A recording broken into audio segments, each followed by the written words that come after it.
नमस्कार, स्वागत है आप सभी का हमारे यूट्यूब चैनल संस्कृत सरस्वती पर।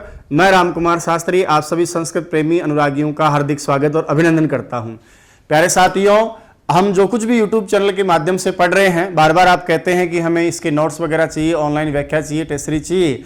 तो अब हम सबको जो भी सामग्री हम पढ़ रहे हैं उसकी ऑनलाइन टेस्ट सीरीज की व्याख्यात्मक वीडियो, साथ ही पीडीएफ नोट्स, ई नोट्स और ई बुक, प्रिंटेड नोट्स, ये सारी सामग्री यदि आप चाहते हैं तो आप Sanskrit Saraswati app mobile play store पर जाकर डाउनलोड करें, इंस्टॉल करें और पढ़ें। विस्तार पूर्वक से जो सामग्री आप यहां पढ़ रहे हैं उसकी सारी की सारी प्रिंटेड, ई बुक, ई नोट्स और ऑनलाइन टेस्ट सीरीज। आज का वीडियो हम देखते हैं। वीडियो के अंत में आप मुझे जरूर बताइएगा आज का वीडियो कैसा लगा। कमेंट्स बॉक्स में आप कमेंट्स करके जो लिखते हैं उससे मुझे और ऊर्जा मिलेगी और बेहतर हम आगे सीखते रहेंगे। बहुत बहुत धन्यवाद। चलिए क्लास प्रारंभ करते हैं।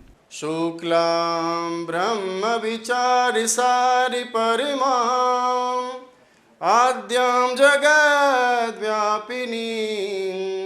वीणा पुस्तकधारिणीं अभयदां जाड्यान्धकारपहां हस्ते स्फाटिकमालिकां विदधतीं पद्मासने संस्थितां वन्दे तां परमेश्वरीं भगवतीं बुद्धिप्रदां शारदां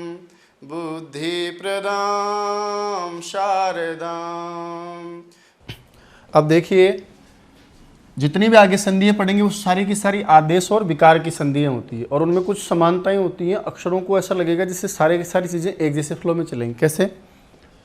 हम जब वर्णमाला पढ़ रहे थे तो आपको याद होगा कि प्रत्येक वर्ग में हम 5-5 अक्षर पढ़ रहे थे और ऐसे कुल वर्गों की संख्या कितनी थी? 5। पहले वर्ग में भी अक्षर 5, दूसरे में अक्षर 5, तीसरे में अक्षर 5, चौथे में अक्षर 5, पाँचवें में अक्षर 5। प्रत्येक वर्ग के जो 5 अक्षर उनको भी एक नाम दे सकते हैं कि जैसे वर्ग का पहला अक्षर, वर्ग का दूसरा अक्षर, वर्ग का तीसरा अक्षर, वर्ग का चौथा अक्षर और वर्ग का 5वां अक्षर। अब जैसे मैं कह दूं ना आपसे कि भाई पहला वर्ग बताइए तो आप समझ जाएंगे क वर्ग की बात कर रहा हूँ मैं। दूसरा वर्ग बताइए तो आप समझ जाएंगे कि मैं च वर्ग की बात कर रहा हूँ मैं। फिर मैं आपसे कहूँ कि पहले वर्ग में पहले 4 अक्षर कौन है, यानी पहला, दूसरा, तीसरा, चौथा अक्षर कौन है। तो इतना तो आप लोग समझ ही जाते हैं कि पहला अक्षर क, दूसरा ख, तीसरा ग और चौथा ग है। मैं आपसे कहूं कि प्रत्येक वर्ग के 5वें अक्षर, तो इतना तो आप समझ ही जाते हैं कि इसका मतलब है ङ, य, ण, न, म। ऐसा मैं पूछना चाह रहा हूं।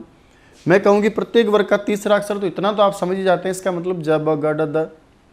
मैं आपसे कहूं प्रत्येक अक्षर का दूसरा अक्षर ख, फ, छ, ठ, थ, इतना तो आप समझ ही जाते हैं। अब इतना यदि हम समझ जाते हैं तो फिर आगे सारा काम समझ जाएंगे। इन दोनों संधियों में ज़्यादा समय मैंने इसलिए लिया क्योंकि वास्तविक रूप से कई बार हमारी समझ में नहीं आता है, इसलिए जितना अधिकतम हो सके इसमें उदाहरण का अभ्यास भी करना चाहिए। और ये हल संधि की दोनों विशेष संधियाँ हैं, शुरुआती संधियाँ, इसलिए परीक्षा में टारगेट भी रहती हैं। अब देखिए आप आगे, नियमानुसार हम कुछ ऐसी संधियों का अभ्यास करने जा रहे हैं हम जिनमें किसी न किसी वर्ण का जाना और किसी नए वर्ण का आना होता है। याद रखिएगा, यदि किसी भी वर्ग का पहला, दूसरा, तीसरा और चौथा अक्षर मान लीजिए आगे हैं। दूसरी विशेष बात, अब व्यंजन संधियों में आपको पहला, दूसरा, तीसरा, चौथा अक्षर ही मिलेगा आगे, क्योंकि 5वें अक्षर के रूप में आपको या तो म मिलेगा या न मिलेगा और उसको हम अनुस्वार बनाएंगे।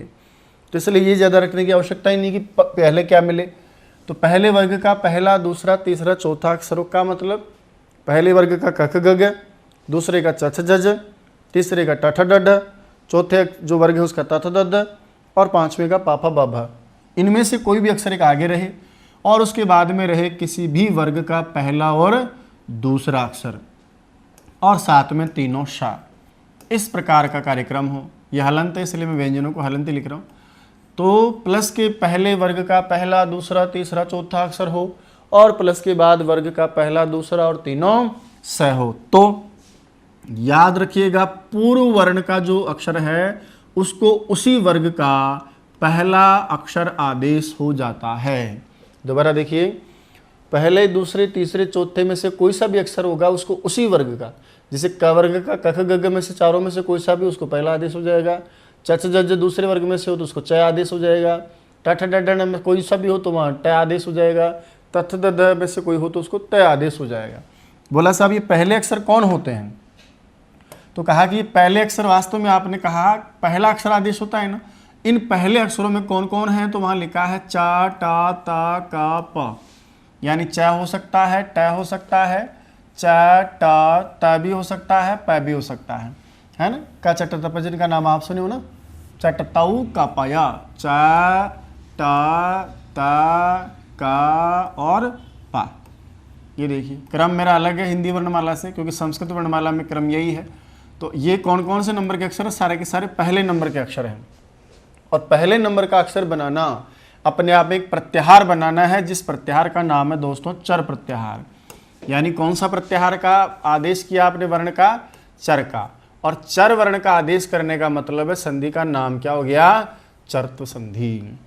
यानी 1 2 3 4 के बाद किसी भी वर्ग का पहला, दूसरा और तीनों स हो तो निश्चित रूप से वहां पर आगे वाले अक्षर को पहला अक्षर बनाया जाता है। ये पहले अक्षर कौन, या तो च बनेगा, ट बनेगा, त बनेगा या कापा, ऐसे बनेंगे। और इन पहले अक्षर का नाम प्रत्याहारों में चर होता है, च, ट, त, कापा। और संधि का नाम बताइए क्या हो जाएगा, चर तो संधि हो जाएगा। बोला ऐसा कैसे होता है, तो उदाहरण से हम चलेंगे ताकि आपकी समझ में आ जाए। जैसे उदाहरण के लिए मेरे पास में यहाँ लिखा है उद प्लस पन्नाह, उद प्लस पन्नाह। अब बताइए साहब कौन से नंबर का अक्षर है, तीसरा। और तीसरे के बाद में वर्ग का कौन सा अक्षर दिख रहा है आपको, पहला। आगे है तीसरा, बाद में है पहला। ये देखिए तीसरा है ना, उसके बाद पहला अक्षर मिले तो आगे वाले को उसी वर्ग का पहला अक्षर, उसी वर्ग का मतलब ये त वर्ग का अक्षर है। अब इसके स्थान पर भी आप कौन सा बनाएंगे, पहला। तो बताइए द का पहला अक्षर कौन सा हो जाएगा आपका, त। तो उद की जगह आपकी स्थिति हो जाएगी उत, और आगे क्या है, पन्नाह, और आपका शब्द बनके तैयार हो गया उत्पन्नाह। उसी प्रकार से जहाँ चाहे आप बना सकते हैं, जैसे युयुद प्लस सवा या उद प्लस सवा है। आगे हम विस्तार से पढ़ेंगे, अभी समझ ही रहे केवल। ये देखिए तीसरा अक्षर है ना, उसके बाद में स मिल गया ना, पहला दूसरा होता तो भी पहला बनाते, तीनों स में से कोई अक्षर हो तो भी हम इसको पहला ही बनाएंगे। द का पहला क्या होगा, त, और उद की जगह क्या हो गया, उत, और आगे आपका सवा बराबर क्या बनाएंगे आप, उत्सव बनाएंगे। उद प्लस किरणः उत्कीर्णः बनेगा। इसी प्रकार से सद प्लस पुत्रः सदपुत्रः बनेगा, सद प्लस पात्रम सत्पात्रम बनेगा। अब मैं आपसे पूछूं कि प्लस के बाद वर्ग का पहला, दूसरा और तीनों स हो तो आगे वाले अक्षर को क्या बनाएंगे आप, पहला बनाएंगे। लेकिन जरूरी तो नहीं कि हर बार प्लस के बाद वर्ग का पहला अक्षर ही आए, दूसरा अक्षर भी तो हो सकता है ना भाई। और जब दूसरा अक्षर हो तो क्या करें, तो आगे मिलेगा वर्ग का पहला, दूसरा, तीसरा और चौथा के बाद मिल जाए कौन, बोला इनके अलावा कोई भी आ जाए। तो इनके अलावा कौन है बच्चे भाई, तीसरा अक्षर भी हो सकता है, चौथा भी हो सकता है और पांचवा भी हो सकता है। स के साथ में रहने वाला है भी हो सकता है।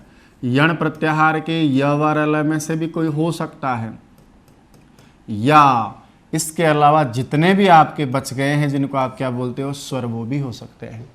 तो बोला कि यदि ऐसा ना हो और ऐसा हो तो प्लस के बाद में ये ना हो तो ये हो। अब इनको रटने की तो जरूरत ही नहीं है। पहला दूसरा अक्षर नहीं होगा तो इसका मतलब तीसरा चौथा पांचवा होगा। स नहीं होंगे तो इसका मतलब है या वरले या स्वर बचेंगे। सारी की सारी वर्णमाला आगे देख लो आप, पहला दूसरा तीसरा चौथा पांचवा, स है या वरले स्वर। ऐसी स्थिति हो तो क्या हो, तो ये भी बहुत सीधा है कि भैया ऐसी स्थिति होने पर अब की बार उस वर्ण के स्थान पर जो पहले वाला वर्ण है, पहला दूसरा था तो पहला बना रहे थे ना आप, इस तरह से ये देखिए। अब की बार तीसरा चौथा पांचवा है तो आगे वाले को उसी वर्ग का कौन सा अक्षर बना देंगे आप, तीसरा बना देंगे। अब मैंने कहा जी ये तीसरे अक्षर कौन होते हैं, तो ये देखिए ज, ब, ग, ड और द। इन अक्षरों में से कोई सा भी एक अक्षर आदेश हो जाएगा जिनका नंबर होता है, कौन से नंबर का अक्षर है, तीसरे नंबर का अक्षर है। बोला ऐसे इन सभी अक्षरों को शॉर्टकट में यदि नाम दें, प्रत्याहार पढ़े थे आपने, जैसे स्टार्ट करोगे और जब अगर 10 के स तक आओगे तो आपके प्रत्याहारों में इनका नाम होता है साहब जश। यानी आपने कौन सा वर्ण बनाया, जस वर्ण बनाया। और जस वर्ण बनाने का मतलब है संधि का नाम क्या हो जाएगा, जस तो संधि हो जाएगा। लीजिए साहब संधि का नाम क्या हो गया, जस्तु संधि। तो जस्तु संधि में कौन सा बनता है, तीसरा। चरतु संधि में कौन सा बनता है, पहला। कब बनेगा, पहला दूसरा तीनों सा हो तो पहला, 3 4 5 है वरले स्वर हो तो बना दो तीसरा। बोला इस संधि में ऐसे कैसे काम हो जाता है, तो आइए हम सीखते हैं साहब कैसे हो जाता है। जैसे उदाहरण के लिए मैंने लिखा है वाक प्लस दानम, वाक प्लस दानम, कौन से नंबर का अक्षर है ये? पहला। इसका नंबर कौन सा है? तीसरा। अब बताइए पहले के बाद में तीसरा मिल गया क्या? 3 4 5 है वरलेट स्वर में से कोई सा भी अक्षर आगे हो सकता था, तो आगे वाले अक्षर को भी हम कौन सा बनाएंगे? तीसरा। कै का तीसरा क्या होगा भाई? ग। तो वाक की जगह क्या बन गया? ग। आधा ग इसी तरह लिखा जाएगा। आगे है दानम और आपका शब्द बनके तैयार हो गया वागदानम। इसी प्रकार से जो इसका प्रसिद्ध उदाहरण आप सीखेंगे, वाक प्लस ईशाह। जरूरी तो नहीं है कि आगे तीसरा अक्षर, चौथा अक्षर या पांचवा अक्षर या है वर ल हो, कोई सा भी स्वर हो सकता है दुनिया का। वही देखिए स्वर मिल गया आगे वाले के वर्ण के स्थान पर तीसरा। अब व्यंजन में स्वर मिल जाता है, इसलिए आपको आप बना लेते हैं उसके स्थान पर वागीश बना लेते हैं। ठीक है, एक बार और रिपीट कर रहा हूँ ताकि आपको याद हो जाए कि यदि 1 2 3 4 किसी भी वर्ग का पहला, दूसरा, तीसरा, चौथा अक्षर हो और उसके बाद में यदि किसी भी वर्ग का पहला, दूसरा या तीनों से हो तो बना लो पहला। संधि का नाम चरत्व। बोला ये ना हो तो बोले कौन आएंगे? अब ये नहीं आएंगे तो भैया वर्णमाला में ये बच्चे ही आ जाएंगे, तीसरा, चौथा, पांचवा, हाय वरल या स्वर। तो फिर वहाँ पहला दूसरा था तो पहला बनाया, 3 4 5 है तो आप क्या बना लो? तीसरा बना लो। तीसरी जो स्थिति है आपकी वो देखिए अब क्या होगा। यदि मान लीजिए वर्ग का पहला, दूसरा, तीसरा और चौथा अक्षर ये तो मिले आपको प्लस से पहले, और इसके बाद में मिल जाए दोस्तों आपको केवल कौन सा अक्षर? पांचवा अक्षर। अभी आपने एक बार पढ़ा ना पांचवें अक्षर में कौन सा होता है? आगे वाले को तीसरा। लेकिन मान लीजिए पांचवा अक्षर हो तो उसमें 2 स्थितियां बनती हैं। ऐसी स्थिति में जब 1 2 3 4 के बाद पांचवा अक्षर हो तो आगे वाले को भी हो जाता है पांचवा। बोला साहब ये पांचवें अक्षर कौन है? तो पांचवें अक्षर का नाम हमने खूब याद किया है कि प्रत्येक वर्ग का पंचम वर्ण जिसका उच्चारण नासिका और मुख दोनों से होता है, ऐसे वो 5 अक्षर कौन है आपके? या, म, ङ, ण और न। और इन 5 वर्णों को हम कहते हैं अनुनासिक वर्ण। और संधि का नाम भी बताओ क्या हो जाएगा? अनुनासिक संधि हो जाएगा। तो 1 2 3 4 के बाद यदि किसी भी वर्ग का पंचम वर्ण आगे हो तो वहाँ दोस्तों आपको काम करना कौन सा? आगे वाले अक्षर को भी हम बनाएंगे पांचवा, और उस संधि का नाम हो जाएगा अनुनासिक संधि। वहाँ या तो यह बनेगा, म बनेगा, न बनेगा, या न बनेगा, न बनेगा। अब आप सोच रहे होंगे गुरुजी यहाँ पांचवा था तब तीसरा बनाए, यहाँ कह रहे हो कि पांचवा तो पांचवा बनाए। तो याद रखना जब पांचवा वर्ण आगे होता है तो एक बार पहली प्राथमिकता में पांचवा अक्षर होता है और उसके साथ में तीसरा अक्षर भी होता है। इसका मतलब अनुनासिक संधि भी होती है, और अनुनासिक संधि के साथ साथ में दोस्तों यहाँ जस्त संधि का कार्य भी चलता है। तो 5वें अक्षर में 2 संधियाँ करेंगे। पांचवा है तो पांचवा भी बना लो और साथ में तीसरा भी बना लो। पांचवा बनाएंगे तो अनुनासिक संधि है, तीसरा बनाएंगे तो जस्त संधि है। तो 3 काम करेंगे हम, पहला, दूसरा और तीनों से पर में होंगे तब तो आगे वाले को पहला बनाएंगे। और यदि मान लीजिए ये नहीं हो, 3 4 5 है वरल स और सारे स्वर हों तब हम बनाएंगे 3 4 5 है वरल और स्वर हो तो हम बना लेंगे आगे वाले को तीसरा। और यदि पंचम वर्ण है तो पंचम वर्ण में थोड़ी सावधानी है कि पंचम वर्ण के होने पर पांचवा भी बनेगा और साथ में विकल्प से एक बार तीसरा भी बनेगा। बोला ऐसा कैसे होता है? उदाहरण से समझिए साहब। जैसे उदाहरण के लिए जैसे मैंने कहा वाक प्लस महिमा, वाक प्लस महिमा। अब मुझे बताइए यहाँ कौन से नंबर का अक्षर है? पहला। ये कौन से नंबर का अक्षर है? पांचवा। तो आगे वाले को भी इसी वर्ग का पांचवा करो। देखे क्या का पांचवा अक्षर कौन आएगा? ङ। तो ये देखिए क ख ग घ ङ, और उसके बाद में क्या है रे भैया? महिमा। और ये बन गया आपका वांग महिमा। लेकिन मैंने कहा ना कि पांचवा अक्षर होने पर तो आगे वाले को तीसरा भी होता है। कर लो भैया, हमें क्या परेशानी। ये देखिए वाक, कै की जगह आप देखेंगे इधर पहला अक्षर मिला क, इधर मिला पांचवा अक्षर आपको म, तो आगे वाले को एक बार तीसरा भी कर लो, क ख ग घ। आगे क्या है? महिमा, और आपका एक दूसरा रूप साथ में क्या बन जाएगा? वाग महिमा। तो कहने का मतलब ये तो कौन सा काम हो गया? अनुनासिक संधि का काम हो गया ना। और ये जो दूसरा देख रहे हैं वो कौन सी संधि का काम हो गया? आपका जस्त संधि का। तो पांचवें किए तो अनुनासिक, तीसरा किया तो जस्तव, और ये दोनों साथ चलते हैं। कहीं कहीं कुछ कंडीशंस होती है जब मना कर देते हैं कि नहीं भैया हमको तो पांचवा ही चाहिए, हमको तीसरा नहीं चाहिए, तो उसकी स्थिति अलग हम सीख लेंगे। दोबारा देखिए, पहला दूसरा तीनों से हो तो बनाएंगे पहला, इसके अलावा कोई और आ जाए तो बनाएंगे तीसरा, और पांचवा हो तो एक बार पांचवा और एक बार तीसरा, और संधि का नाम क्या हो जाएगा? अनुनासिक संधि। उसके बाद स्थिति आपकी बनती है नंबर 4। नंबर 4 स्थिति में आप देख रहे होंगे कि पी प्लस के बाद में मैंने पहला दूसरा तीसरा चौथा पांचवा स है या वरल और सारे के सारे स्वर ले लिए। आप सोच रहे होंगे साहब पहले 1 2 3 4 ही होते हैं क्या? तो कहीं कहीं आप देखेंगे आपको प्लस से पहले म भी दिखाई देगा या फिर आपको न भी दिखाई देगा, और प्लस से पहले यदि म और न हो उसके बाद में मिल जाए आपको कोई सा हल वर्ण। हालांकि इस हल की विधा के साथ साथ हम प्रसंगवश आवश्यकता अनुसार झल भी पढ़ेंगे, और झल वास्तव में हल में से कट के आता है। तो आप सीधा समझे थोड़ा कि म और न के बाद में म हो तो म को और न हो तो न को। हल वर्ण यदि पर में है तो दोस्तों इसके स्थान पर या इनके स्थान पर क्या हो जाता है? अनुस्वार हो जाता है। तो म और न के बाद स्वर नहीं होना चाहिए। व्यंजन वर्ण हो, हल वर्ण हो तो उसको बताइए हम क्या बनाने वाले हैं? अनुस्वार बनाने वाले। ये देखिए, स्वर के पीछे आने वाली एक बिंदु का नाम क्या होता है? अनुस्वार। और यदि अनुस्वार आप बना रहे हो तो फिर बताओ संधि का नाम क्या हो जाएगा? अनुस्वार संधि। तो म और न के बाद में कोई व्यंजन वर्ण हो तो उसके स्थान पर अनुस्वार होना क्या कहलाती है? अनुस्वार संधि कहलाती है। बोला ये कैसे हो जाएगा? तो इधर देखिए आप उदाहरण के लिए, जैसे मैं हरि को नमस्कार करता हूँ, हरिम नमामि। मैं हरि की वंदना करता हूँ, हरिम। हरि शब्द का द्वितीय एकवचन में क्या बनता है? हरिम। राम से रामम। और वंदना करने का उत्तम पुरुष में हम बनाएंगे मैं वंदना करता हूँ, तो हरिम प्लस वंदे। अब बताओ यहाँ प्लस से पहले क्या मिला भाई? माँ मिला, और उसके बाद में व्यंजन वर्ण दिख रहा है आप सभी को। जैसे ही व्यंजन वर्ण मिलेगा तो आप इस मैं के स्थान पर क्या कर देंगे? अनुस्वार। और ये हो गया साहब आपका आगे बंदे। इसी प्रकार से यदि न हो मान लो तो न के स्थान पर भी हम अनुस्वार कर देंगे, बशर्ते पीछे कोई ना कोई आपका हल वर्ण होना चाहिए। ये लीजिए साहब, न आगे मिला व्यंजन वर्ण और हमने कर दिया यह के स्थान पर अनुस्वार का काम। ये हो गया यशान, न की जगह हो गया अनुस्वार, और आगे लिखेंगे हम सी। तो यसान प्लस सी बराबर भी यसान सी।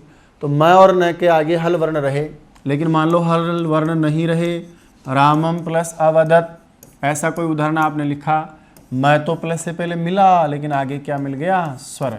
अब आप इसको लिखते समय अनुस्वार नहीं कर सकते, ऐसा का ऐसा, या फिर ज़्यादा से ज़्यादा आप चाहें तो इसमें संयोग करके आप इसको मिला सकते हो, तो वो अनुस्वार नहीं बनेगा। किताबों भी में आपने देखा होगा, नोटिस करना बाप, कि संस्कृत किताबों में लिखते समय जब भी कोई आगे व्यंजन वर्ण होता है तो शब्द के अंत में हम अनुस्वार बना देते हैं, और यदि आगे स्वर वर्ण होता है तो उसको फिर मैं या न लिखा जाता है। ठीक है, तो आगे मैं और न के बाद हल वर्ण रहे तो हम उस वहाँ पर क्या काम करेंगे भैया? अनुस्वार का काम करेंगे। नंबर 5। नंबर 5 में आपने देखिए इसी प्रक्रिया को आगे ले जाते, मान लीजिए आपने क्या बना लिया है? अनुस्वार। अब अनुस्वार बेचारी अकेली है, जमाना खराब है, अकेली रह नहीं सकती, और अनुस्वार के बाद में मान लीजिए कोई विश्वास पात्र कुछ अच्छे लोग मिल जाएं, तो यूँ मान लीजिए कि अनुस्वार एक लड़की है और इस लड़की का हमको विवाह करना है, और विवाह के योग्य कोई घर मिल जाए तो फिर इस अनुस्वार के स्थान पर आगे वाले वर्ग का 5वां अक्षर हम करेंगे, यानी अनुस्वार चली जाएगी और उसकी जगह 5वां अक्षर आएगा।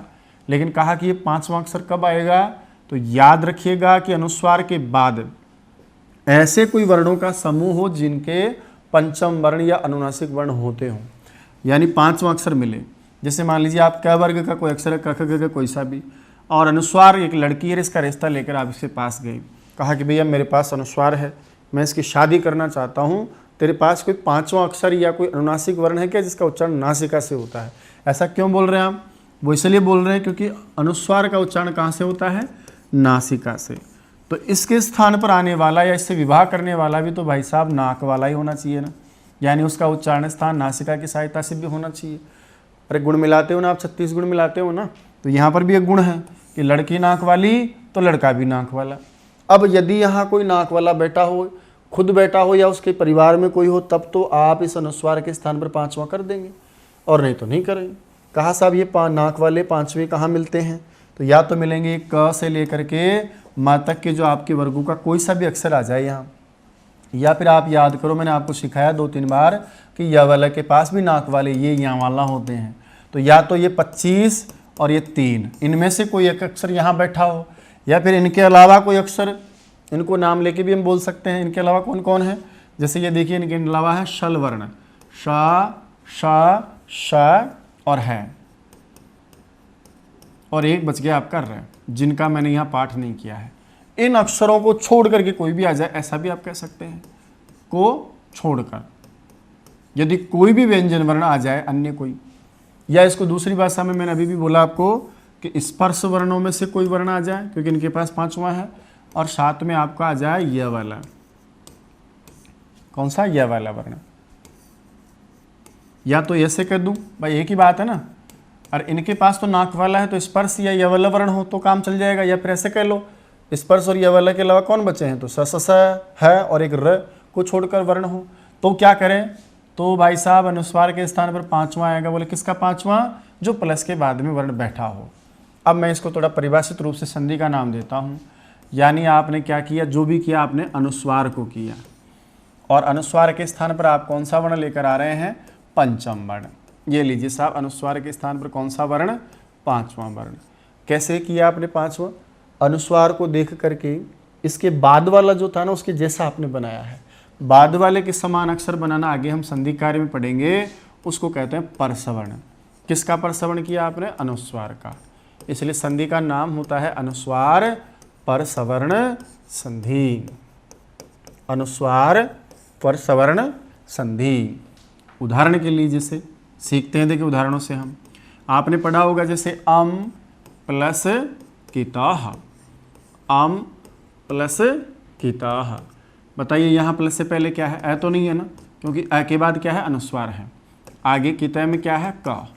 अब हम चेक करते हैं, देखिए मैं गया साहब, ये है मेरे पास में एक लड़की, मुझे इसका रिश्ता करना है। मैंने इनसे पूछा तेरे परिवार में कोई है क्या नाक वाला, बताओ इसके परिवार में नाक वाला है क्या, कौन, न। तो अनुस्वार चली जाएगी, अनुस्वार की जगह कौन आएगा, 5वां न। इसका 5वां आता है।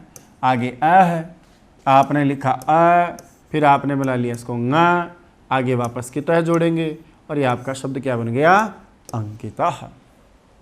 इसी तरह से अन्य भी मिलेंगे। मान लो यहाँ च होता, तो अनुस्वार की जगह इस च का 5वां क्या आ जाता है, यहाँ हो जाता।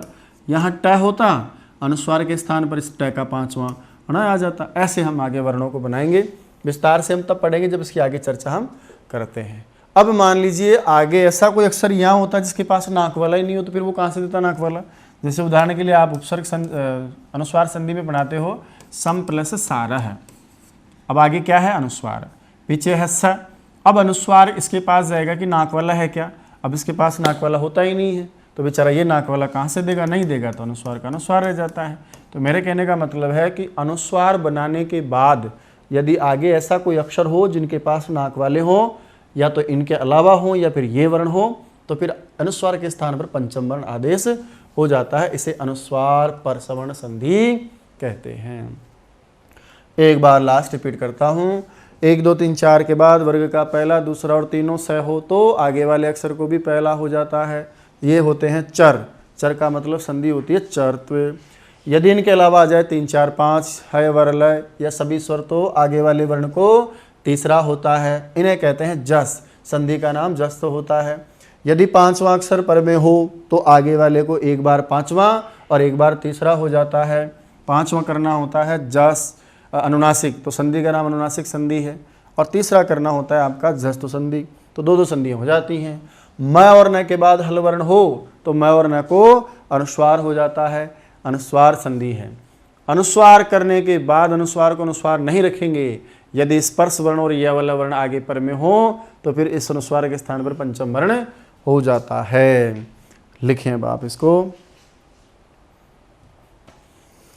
पहला बनाओ डायग्राम, आप उसमें लिखो 1 2 3 4 प्लस, ये सब हम पढ़ रहे हैं आदेश और विकार की संधि में। तो पर हेडिंग हम पहले डाल लेंगे आदेश या विकार संधियां, ठीक है, आदेश या विकार संधियां।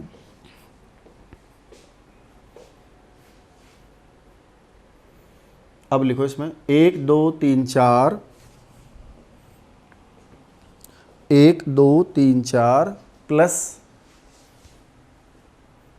प्लस 1 2 सा सा सा।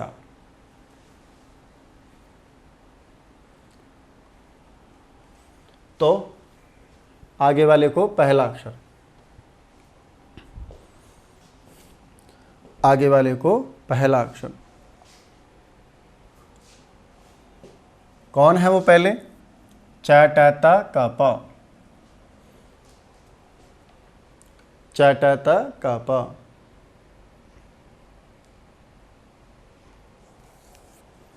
नंबर 1 डाल लो। इनका नाम होता है चर, इनका नाम होता है चर, इसलिए संधि का नाम है चर्तु संधि, चर्तु संधि। जैसे उद प्लस पन्नः, उद प्लस पन्नः बन जाएगा उत्पन्नः,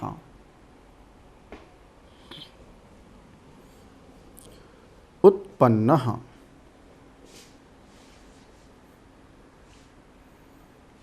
दूसरा लिखें आप 1 2 3 4 प्लस 1 2 3 4 प्लस 3 4 5 3 4 5 ह य वरल, ह य वरल स्वर, स्वर भी हो सकते हैं ना साथ में स्वर। तो आगे वाले को तीर बना के लिखो तीसरा, आगे वाले को तीसरा। कौन है वो तीसरे? जब गड द, जब गड द। नंबर 3 डाल लो। इनको कहते हैं शॉर्टकट में जश, जश, और संधि का नाम हो जाएगा जस्तु संधि, जस्तु संधि। जैसे वाक प्लस दानम, वाक प्लस दानम, वाग्दानम, वाग्दानम, वाग्दानम। अभी हम सीख ही रहे हैं, इसके बाद एक एक को डिटेल में पढ़ेंगे ना। फिर जब ये समाप्त हो जाएगा फिर पढ़ाऊंगा मैं, उसके बाद फिर आप मुझसे बनवाएंगे, मैं आपसे बनवाऊंगा। 3 पे लिखें 1 2 3 4, 1 2 3 4 प्लस 5।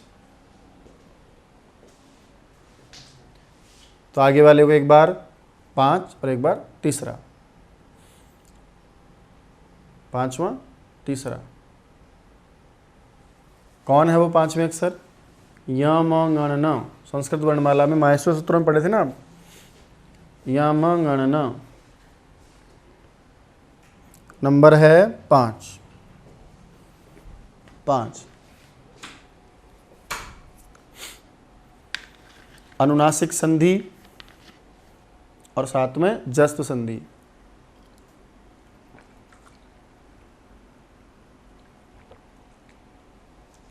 अनुनासिक संधि साथ में जस्तु संधि।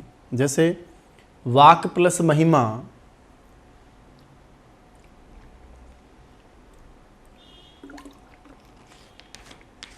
एक बार तो क्या बनेगा? वांग महिमा, 5वां अक्षर अनुनासिक संधि में, और एक बार वाग महिमा, तीसरा अक्षर जस्तु संधि में। तो वांग महिमा, वाग महिमा, वांग महिमा, वाग महिमा। नंबर 4 लिखे आप। नंबर 4 में है मैं या न हो, मैं या न हो। अनुस्वार करेंगे हम इसको, कब करेंगे? जब हलवर्ण पर में हो। साथ में झल भी लिख लो, आगे सिखाऊंगा मैं आपको।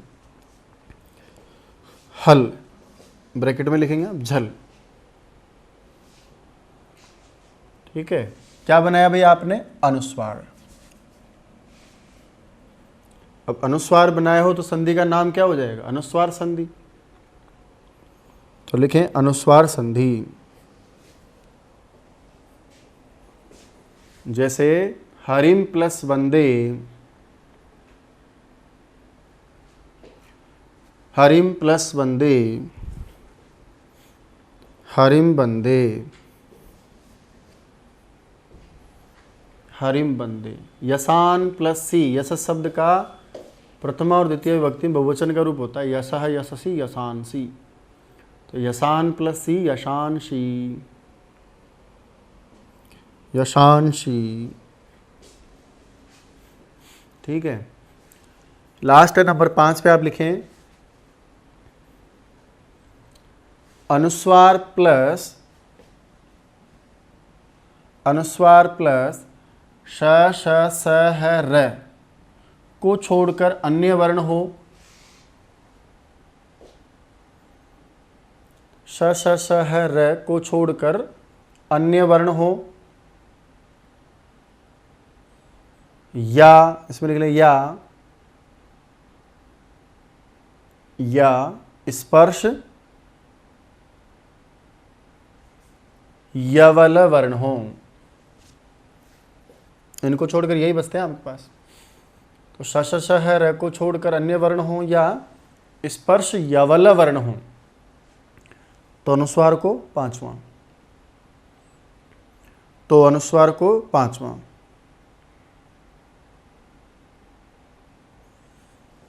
अनुस्वार को पांचवां वर्ण हो गया। अनुस्वार को पांचवां वर्ण। तो संधि का नाम क्या हो जाएगा? अनुस्वार पर सवर्ण संधि। अनुस्वार पर सवर्ण संधि पढ़ाऊंगा मैं आपको। परसवर्ण का मतलब क्या होता है, किसे कहते हैं परसवर्ण। जैसे अम प्लस किताह, अम प्लस किताह,